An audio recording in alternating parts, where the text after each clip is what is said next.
I'm Chris Conley from Saves the Day, and you're watching Loudwire.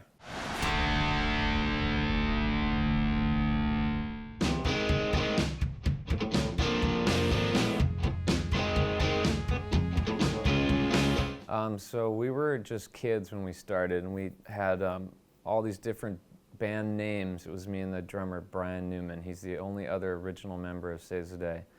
And we kept sort of evolving, changing our sound. You know, we sounded like Smashing Pumpkins and Sunny Day Real Estate at first. But eventually we got way into punk rock and started to sound sort of like Jawbreaker. And then we got into hardcore, and we're listening to Lifetime Gorilla Biscuits and started playing fast melodic hardcore.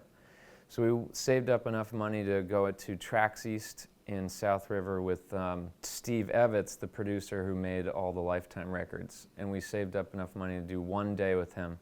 And we went in and we tracked 9 songs under the name Seffler. That was the most current band name at the time for us. But it was really pretty cool. It sounded pretty cool. And our friend Sean McGrath from the band Hands Tied and Mouthpiece, which were really big hardcore bands in New Jersey, happened to come to the studio that day because it was kind of near New Brunswick. He went to school at Rutgers. And he just came to hang out, and he said, this sounds pretty cool. You guys could definitely play hardcore shows, you know, but your name, Seffler, is really weird. It would totally look weird on a flyer. And he just said, I always thought Saves the Day would be a cool name for a band. And we were like, that sounds cool. So we left the studio that day and printed on the tape, it said Saves the Day. So we were already Saves the Day, and that was April 17th, 1997.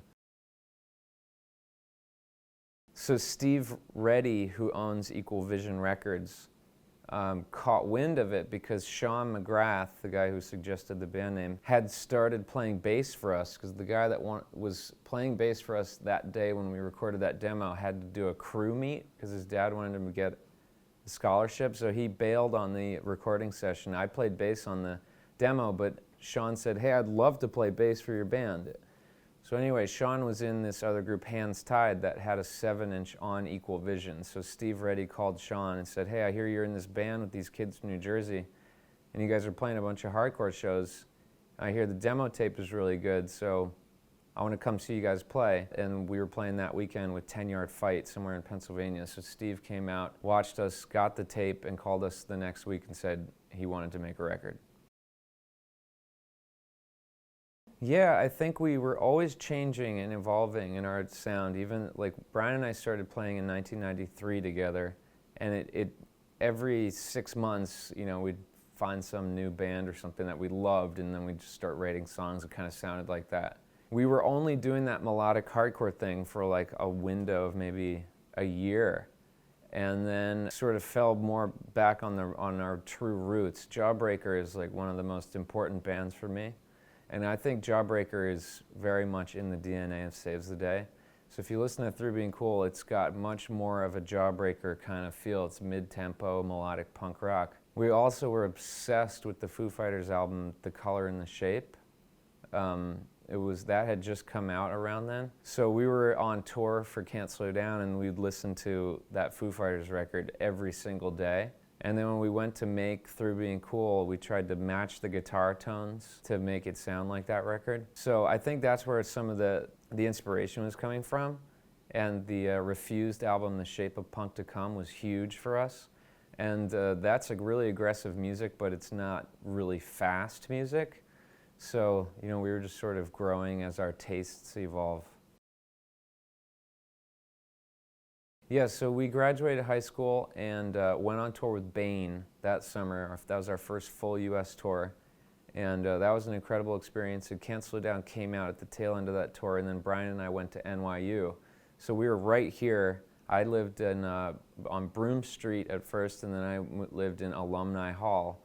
So I wrote half of Through Being Cool just like blocks away from Webster Hall where we're playing tonight. And I'd be like just walking around, just sitting on the benches in Washington Square Park, and I was taking creative writing classes, so I was doing like my writing assignments and then using those for lyrics. So that's a lot of the lyrics for Through Being Cool were just like written for classes. It was a fun process to take those assignments and fit them to music as I was writing this stuff. And I'd bring over a guitar to Brian's dorm where he was staying and show him, one of the new songs that I'd written. And so we wrote all of Through Being Cool here in the city. And it has a little bit of that, this energy of the streets. The album artwork is interesting. David, our guitar player, and Brian, our drummer, both took photography at the high school we went to in Princeton. And so they were like really serious about photography, and they were really into this guy, David LaChapelle, who was doing these crazy, like sort of cinematic photo shoots for Rolling Stone and stuff like that at the time.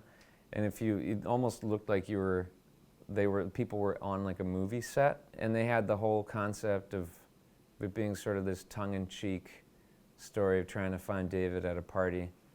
And we used Kate Reddy's sister's house. This is Steve Reddy's wife, Kate. So we went to her sister's house apartment in Queens and invited all of our friends and people we'd met from the scene, from shows and stuff, and bands, like the guys from Strider in the background in that photo shoot, and Gabe Saporta is the guy's like sitting on the couch making out, and he's on the CD artwork as well. And we just basically had a party. My favorite song back then was Hollyhock's Forget-Me-Nots. It was so different at the time for us, and it was a really fun song to write, and it just made me feel happy.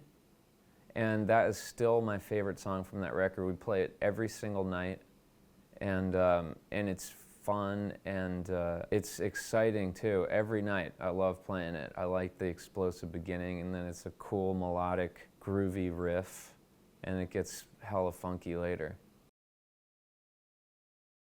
There are a lot of lyrics that I would not write now or even think of now, but the thing was that I was doing writing assignments, and so these things, this might alter someone's perception of the album, but this is true. Some of the songs aren't about things that happen, they're about emotions. So the exercise would be to create a scene where an emotion could live, so you could allow the emotion to have its space on the page, and so like I didn't feel those things about people.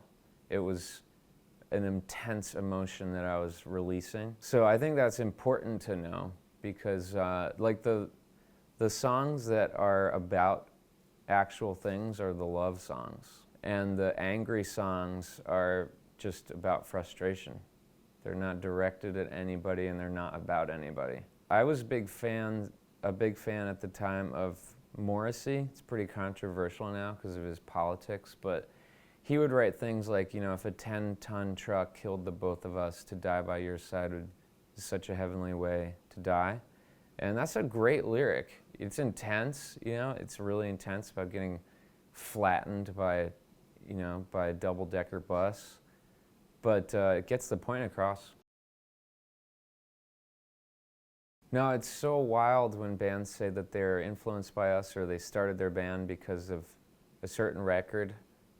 It's surreal. It's absolutely surreal, and it's really incredible. It's like just adds to this strange quality of life feeling like a dream.